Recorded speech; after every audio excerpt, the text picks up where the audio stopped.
Bonsoir à tous et à toutes, merci de nous préférer pour vous informer. Vous êtes les bienvenus dans cette grande édition de nos informations. Le sommaire pour commencer. Du monde ce samedi au second meeting d'information de l'ADP et du collectif à l'héliport de Bellevue.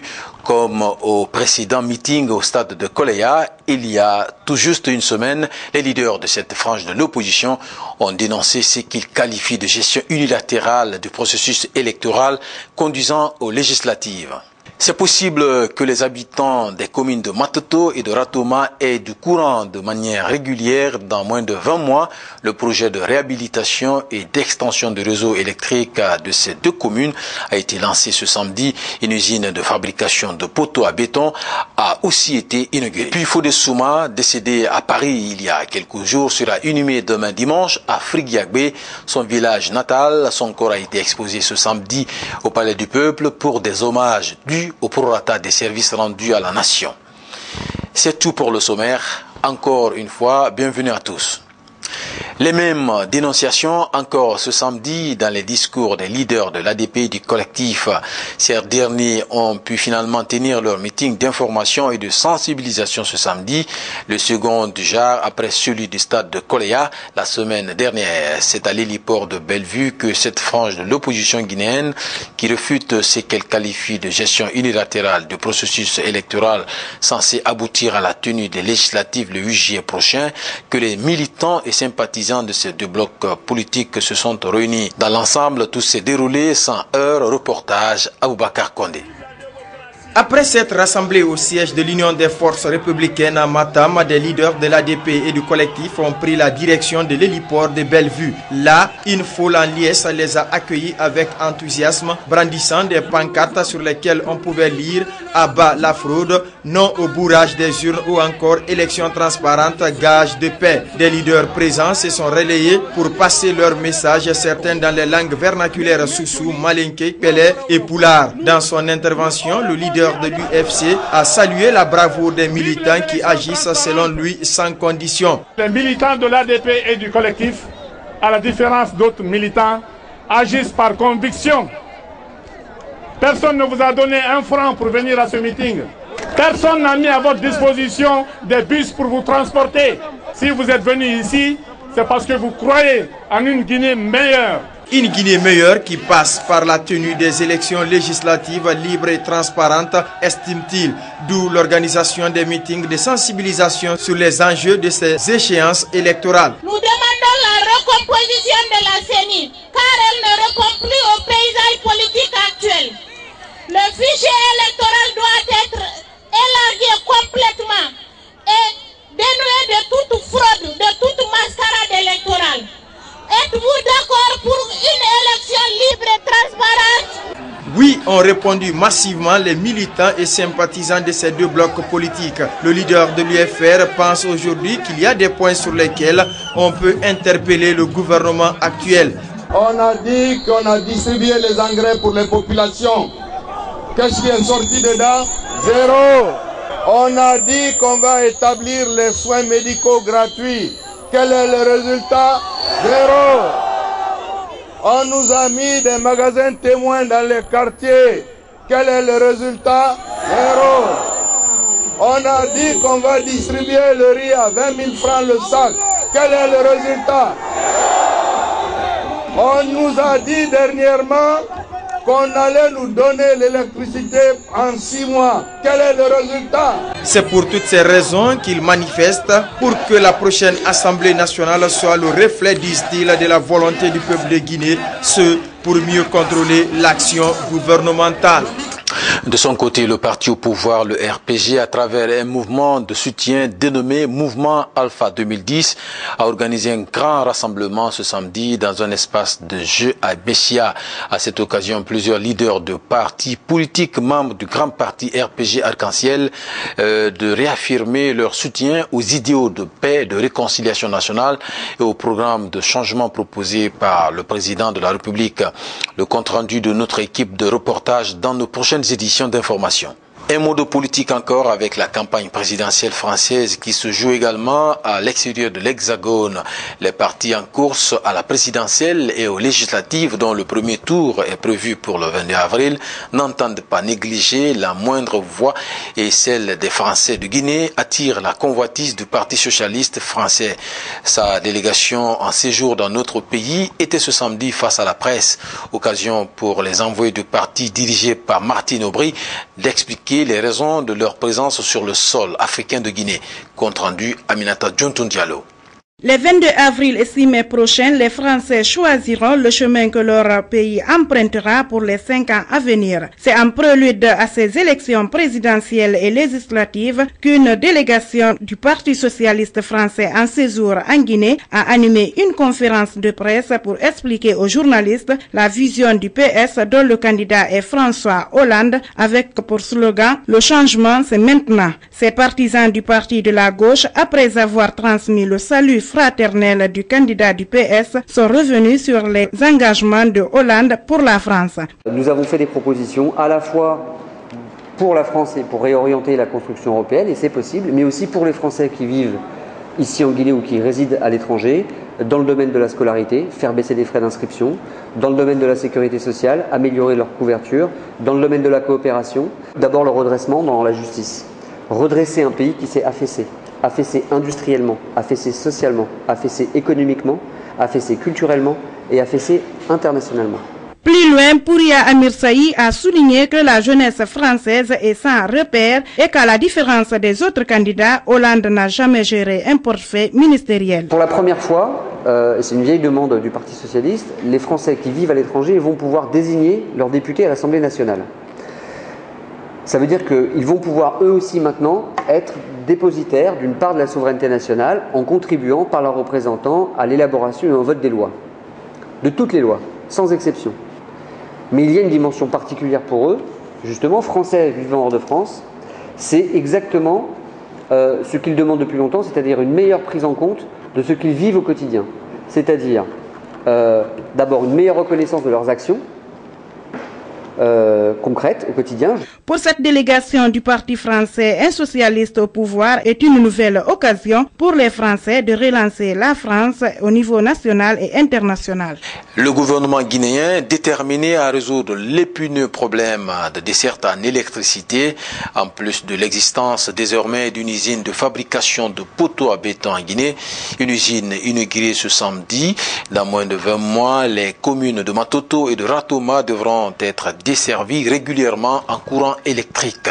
Ce sont deux sociétés, une allemande et l'autre ivoirienne, qui conduiront l'exécution d'un projet dans ce sens, un projet financé par la Banque africaine au développement et la Banque islamique au développement. Reportage Mamadou Sadio Baldé. Ce projet de réhabilitation et d'extension des réseaux électriques de Conakry a un coût global de 20 millions d'euros. Un projet cofinancé par la Banque islamique au développement à hauteur de 7,500 millions d'euros et à 12,500 millions d'euros par la Banque africaine au développement. La durée d'exécution est prévue pour 16 mois pour la commune de Ratoma et 18 pour Matoto. L'exécution des travaux par société et par commune se présente comme suit. La zone de Ratoma bénéficie du financement de la BAC et le contrat exécuté par l'entreprise allemande RMC, avec un délai d'exécution de 16 mois. La fin des travaux est prévue à la fin du mois d'août 2012. Du côté de Matoto, le financement est assuré par la BID.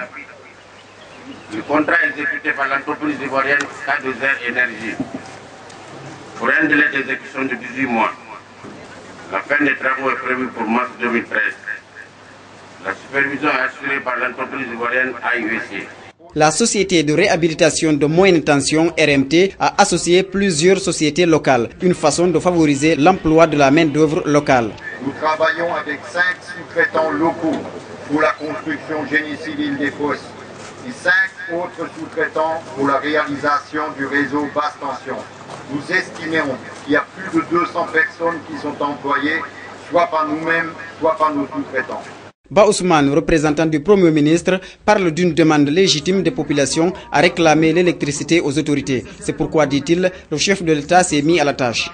Le président de la République, le professeur Alpha Condé et son gouvernement ont mis en place une politique sectorielle visant à assurer l'approvisionnement en énergie électrique pour l'ensemble du pays afin d'assurer au niveau du service adéquat pour l'ensemble de la population, d'assurer à terme un autofinancement du secteur, de favoriser la libéralisation du secteur, de renforcer l'autonomie énergique par le développement de l'hydroélectricité.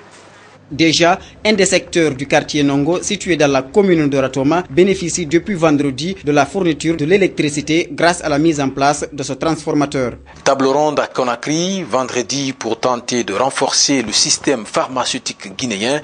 La rencontre a regroupé autour du ministre de tutelle les acteurs évoluant dans le secteur de la santé ainsi que les partenaires techniques et financiers.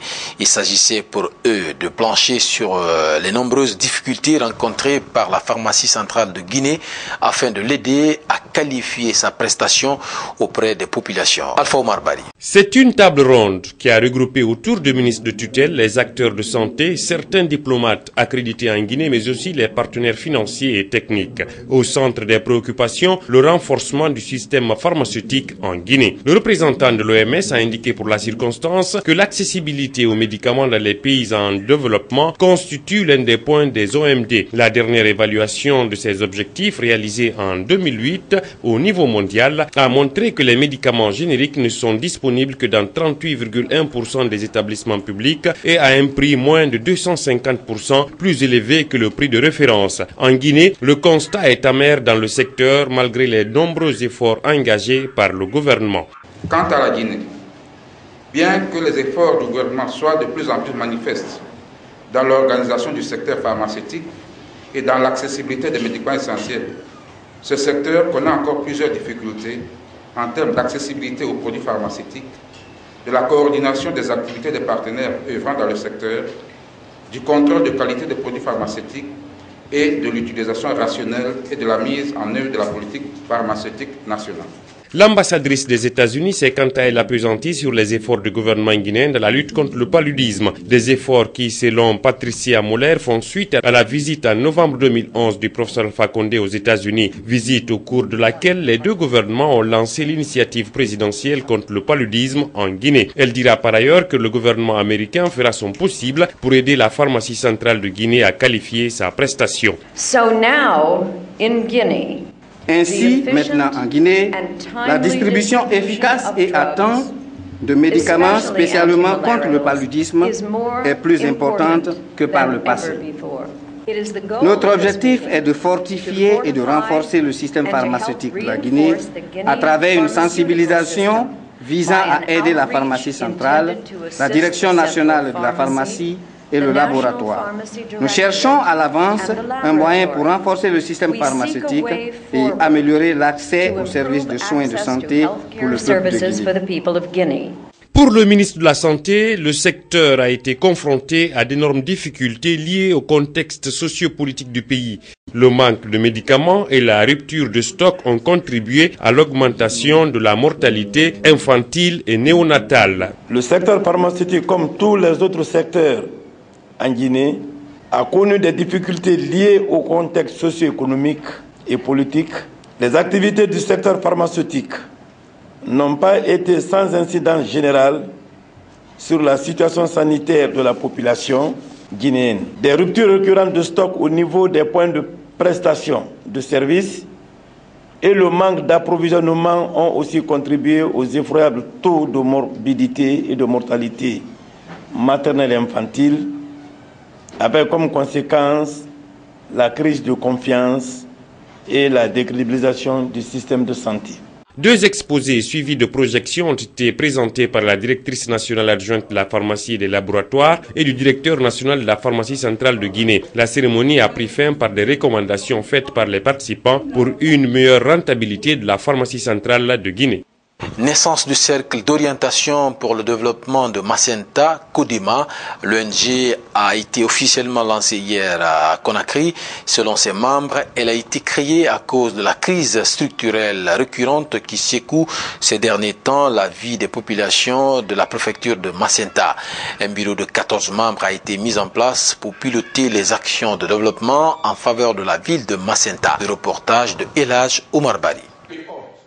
Réduire la pauvreté à travers le développement intégré et durable de la préfecture de Macenta, défendre les intérêts de la communauté de la préfecture vis-à-vis des institutions publiques et privées, participer à des rencontres d'échange d'idées avec les autres associations poursuivant les mêmes buts en Guinée, comme ailleurs, sont entre autres les objectifs que s'est assigné cette ONG CODEMA, dont le président est Oyegui Lavogui, ministre des Télécommunications et des Nouvelles Technologies de l'Information. Devant la population de Macenta réunie massivement pour le lancement de la dite ONG, Oyegui Lavogui les a exhortés à l'acceptation de tous et de chacun et s'est dit rassuré davantage que l'ONG CODEMA est une structure qui rassemble tous les ressortissants de Macenta. Nous n'avons pas de bâton magique pour relever ce défi. Mais le fait qu'il soit inscrit dans la tête de tout le monde me rassure déjà de la réussite de l'ONG. Cette organisation est apolitique et elle reste apolitique. Le seul mal de Macenta, c'est la division qui existe entre les Toumans et les Manians. Tant que cette contradiction n'est pas actée, nous ne pourrons pas avoir la force nécessaire de développer notre préfecture. C'est un défi qui est lancé. Il ne faut pas qu'on échoue. Cette ONG-là, nous allons nous donner la main. Nous allons tendre la main à ceux qui ont l'argent, qu'ils soient guinéens ou étrangers, aux entreprises étrangères et guinéennes. Il faut qu'on n'ait plus le complexe de leur tendre la main pour nous accompagner dans le développement de la préfecture de Macenta.